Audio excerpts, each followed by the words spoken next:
Welcome to update master. একটি গুরুত্বপূর্ণ ভিডিওতে সকলকে স্বাগত জানাই। আপনারা ইতিমধ্যে অবগত আছেন যে আজকে প্রাইমারি সংক্রান্ত অনেকগুলো মামলা হাইকোর্টে শুনানির জন্য লিস্টেড ছিল এবং গত সকালে আমরা পুরো ব্যাপারটা আপনাদেরকে জানিয়েছি। এবং সেই মামলাগুলোর মধ্যে একটি গুরুত্বপূর্ণ মামলা হচ্ছে প্রাইমারি কাট অফ মামলা। হ্যাঁ, প্রাইমারি 2016 রিক্রুটমেন্ট প্রসেসে 42,000 প্যানেল, সেই প্যানেলে কাট অফ মামলা আজকে আদালতে উঠেছিল এবং বিভিন্ন ডিপিএসসি তরফ থেকে মামলাটি করা হয়েছিল, কিন্তু আজকে মুর্শিদাবাদ ডিপিএসসি তরফে মামলাটি ওঠে এবং সেক্ষেত্রে গুরুত্বপূর্ণ আপডেট উঠে আসে, যেটা আপনারা এবার জানতে চলেছেন। অনুগ্রহ করে চ্যানেলটি সাবস্ক্রাইব করে রাখুন, তাহলে গুরুত্বপূর্ণ আপডেটগুলো মিস করবেন না। এবং অবশ্যই ভিডিও দেখার পর লাইক এবং শেয়ার করতে পারেন। শুরু করা যাক। তো মূল যেটা অভিযোগ সেটা হচ্ছে একজন জেনারেল ক্যান্ডিডেট 16 পয়েন্ট সামথিং পেয়েছিল এবং সে চাকরি করছে, কিন্তু ওবিসি এবং এসটি ক্যান্ডিডেট 17-র উপর পেয়েও চাকরি পায়নি।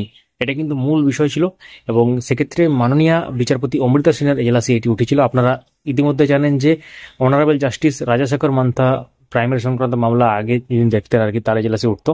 এখন তিনি ডিভিশন বেঞ্চে মামলা শুনবেন এবং সেই জন্য মাননীয় বিচারপতি অমৃতা সিনহা তিনি এখন প্রাইমারি ব্যাপারগুলো দেখবেন, অর্থাৎ প্রাইমারি মামলা সংক্রান্ত ব্যাপারগুলো শুনবেন। তো সেই জন্য স্বভাবতই মাননীয় বিচারপতি অমৃতা সিনহার এজলাসে এটি উঠেছিল এবং মাননীয় বিচারপতি যেটা পর্যবেক্ষণ এবং তিনি যেটা বলেন, বোর্ডকে বলেন যে কেন 16 পেয়ে চাকরি হলো, 17 পেয়ে কেন হলো না, এটা জবাবদিহি করতে হবে এবং গুরুত্বপূর্ণ যে নির্দেশ দিলেন এবং এই নির্দেশ কিন্তু মানতে হবে। তো রীতিমতো পর্ষদ অনেকটা বিপদে পড়ে গেল বলতে গেলে, এবং এই মামলার পরবর্তী শুনানি কিছুদিন পর হবে, সেটা আমরা আবার আপডেট নিয়ে আসবো যখন খবর পাবো। এবং সমস্ত রকম যে খবরগুলো সেগুলো পাওয়ার জন্য সঙ্গে থাকবেন।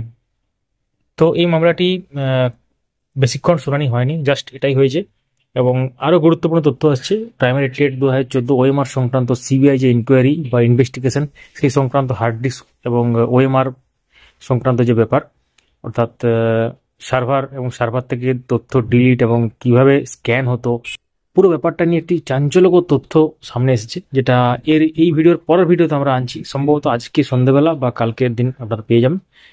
সঙ্গে থাকবেন। মূল্যবান মতামত কমেন্টের মাধ্যমে শেয়ার করুন, ভিডিওটি লাইক এবং সবার সাথে শেয়ার করতে পারেন।